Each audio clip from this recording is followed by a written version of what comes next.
Let's bring Sarah Longwell into the conversation. She is the executive director of Republicans for the Rule of Law, publisher of The Bulwark, and host of the Focus Group podcast. Sarah, it's great to have you. We'll start with your latest focus group in Florida. Tell us about the session, what the participants said about whether Donald Trump would be their preferred candidate. Yeah, this was an interesting group because these were people who did not vote for Donald Trump in 2016, but they did vote for him in 2020. So over the 4 years, they decided that they went from not being able to, only a couple of them had voted for Hillary Clinton. They had mostly either written somebody in or just refused to vote. But then they decided they liked him. They thought he was doing a good job. And they would support him going forward, although it was interesting in this group, they were also big Ron DeSantis fans. So when we asked them a head-to-head, who would you prefer, Ron DeSantis versus Donald Trump, all but one of the participants went DeSantis over Trump. Sarah Elise Jordan here. Have you seen a shift in the groups you've conducted with Trump 2020 voters in the aftermath of the January 6th hearings? Yeah, I did. Actually, one of the things that was really interesting is that prior to the January 6th hearings, in any group, you would ask, hey, do you want to see Donald Trump run again in 2024? And, at least half of the group would say yes. And there would be a lot of, big Donald Trump fans.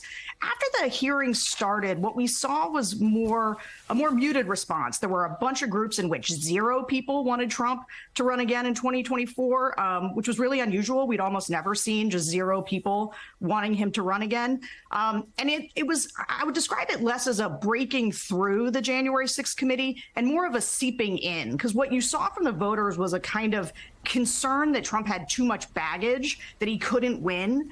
And then they're starting to look around. They're starting to look around at other people. There's a lot of Ron DeSantis fans in these groups. People like Kristi Noem. They talk about Abbott, governor of Texas sometimes, Mike Pompeo. And so they will say, hey, we've got a lot of stars. And they also make a point that I always find interesting. It's sort of obvious, but not something you would always think about, which is if Donald Trump is the nominee in 2024, he only gets 4 years. But if it's one of these other people, they get 8 years. And so electability was starting to become sort of more top of mind. But it's interesting, you guys have obviously been talking about the search of Mar-a-Lago. And when we did this Florida group, it was just after that had happened.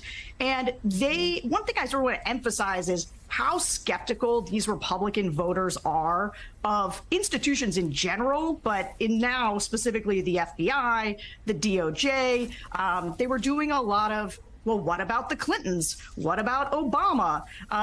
And so, I think that in the short term, there's going to be this kind of rally round Trump effect with some of these voters. I'm not sure that, obviously we don't know what is, what's coming down the pike, and that can considerably change things. So I wouldn't overread it too much, but I would say it does one thing for Trump that he wanted, right? These voters were like drifting a little bit and they were starting to look around at other people. And what this does is it kind of refocuses them on him. And that's what he wants, right? He wants the me, focus on me, talk about me, because he wants in the voters' consciousness, he doesn't want anybody else to be able to creep in there. And that's what we were kind of seeing in the wake of the January 6th hearings. And as we just laid out, Donald Trump raising a ton of money off the FBI execution of a legal search warrant of his house.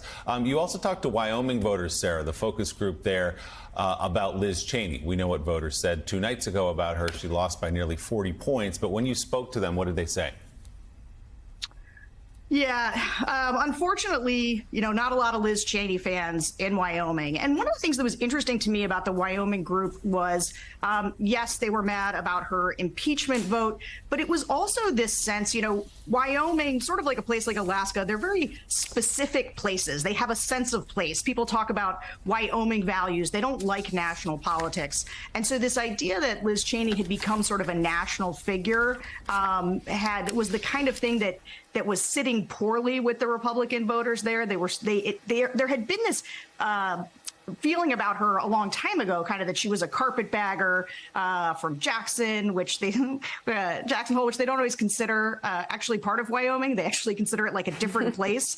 And so, yeah, we saw where this was going. We did talk to some Democrats and independents who were planning on switching over for her. That obviously happened, especially in sort of her home district or her home area. But I mean, wasn't enough, almost 40 points. All right, Sarah Longwell, thank you so much. Host of the Focus Group podcast. Really appreciate it.